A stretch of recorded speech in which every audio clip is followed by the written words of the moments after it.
Sa ngalan sa Amahan, sa Anak, ug sa Espiritu Santo. Amen. Amahan namong langit nun, daghang salamat sa panahon nga imong gihatag kanamo aron kami makapaambit ning maong sugilanon mahitungod sa usak kadaotan. Salamat usab sa tanang mga grasya amo nang dawat patag adlaw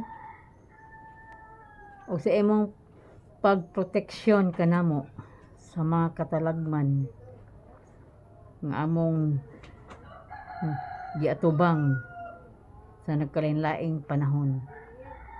Kining tanan Amahan, ikaw akong gisapasalamatan unang muyo kami kanimo sa imong proteksyon pinaagi sa imong bugtong anak nga si Jesus.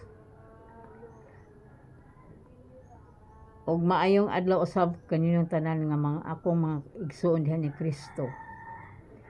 Kanunay nagsunod sa akong mga istorya tungod sa espirituhanong mga sugilanon. Amen. Sa ngalan sa Amahan, sa Anak, ug sa Espiritu Santo. Amen. Mao kani ang uluhan sa maong sugilanon. Siya wala mobalos og daotan. Kaniadto may usa ka dato nga makasasala og banyaga kaayo sa iyang sulugoon ug kaabag sa panimalay. Apan kalit lang kini nga nahimong buutan ug matarong ug nadyosnon. Gipangutana siya sa iyang mga higala. Mao nga mibatbat siya sa hinungdan. Usa ka adlaw ni ana namasul ako uban sa akong iro nga si Puti. Nagsakay kamig sakayan taliwala sa laod.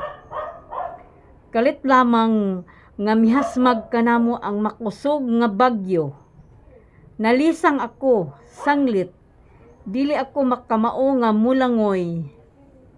Mao nga gipangitsa ko ang mga butang bugat sa akong sakayan. Unya, ang ulahi kong giitsa sa dagat, mao ang akong iro, si Puti. Aron magaan gayod ug dili malunod ang sakayan. Apan, kining akong iro milangoy balik sa sakayan. Tungod sa akong kasuko, gipuspusan ko siya sa bugsay. Hinurot ang tanan kong kusog aron mamatay. Nakita ko nga nagisi ang iyang agtang ug mitubod ang dugo ug naunlod siya. Apan taod-taod diha na usab siya. Ingon og nagpakitabang kanako. Gikuha ko ang bugsay ug gipuspusan ko na usab siya. Hangtod nga nabali ang bag-o ug lig-on nga bugsay.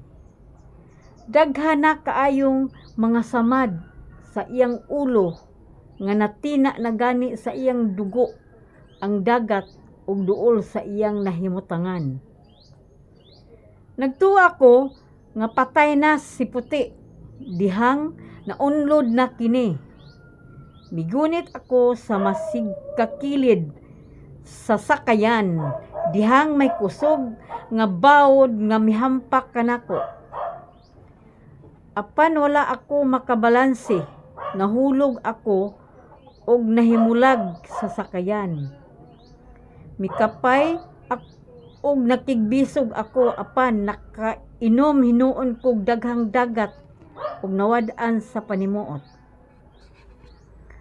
Wala na ako mahinumdom sa sunod, gawa sa katingalahang gahom nga mibitad kanako. Usa pagmata ko padiha na ako sa baybayon. May miluwas kanako, apan kinsa siya. Giliraw ko ang akong mga mata ug maoy akong nakita si puti diha sa akong tupad. Diha pa ang piraso sa akong kwelyo, sa akong sinina. Siya di ay ang nagbitad kanako padung sa baybayon. Gigakos ko siya. Mihilak ako apan wala nay ginhawa. Patay na siya. Nakita ko ang dagko nga samad sa iyang ulo, sa iyang agtang ug sa lawas. Ako ang nagsamad kaniya. Apan wala siya mobalos og daotan sa akong pagdagmal kaniya. Giluwas ko niya. Mityabaw ako sama sa usa ka bata. Apan kalit nakaalinggat ako sa Santo Kristo sa akong kwintas nga nagbitay sa akong dughan. Nahitiurok ang akong alimpatakan sa mensahe sa pulong sa Biblia sa dihang gibugal-bugalan siya. Wala siya mubalo sa pagbugal-bugal sa dihang gikastigo siya. Wala siya manghulga. Gitandi ko ang kaayo sa akong iro sa labaw kaayo ni Hesus kanako. Oo, si Hesus atong gibunalan, atong gisamaran sa atong mga sala. Apan wala siya mobalos og daotan. Hinuon, gihimo niya ang dakong akto sa pagtubos kanato. Tungod sa maong gugma, mitubod sa akong dughan ang panaad sa pagbalos usab kaniya og gugma. Pagtulunan. Daghan ang katingalahan ug dili matugkad nga paagi sa Dios sa pagluwas kanato. Apan ang kasagaran gayod niyang paagi mao ang gugma, kalumo ug kaaghop. Ayaw ninyo abusahi ang kamaluluyon sa Dios. Sa hibaluan ninyo nga gidani kaniya aron maghinulsol pinaagi sa iyang kaayo.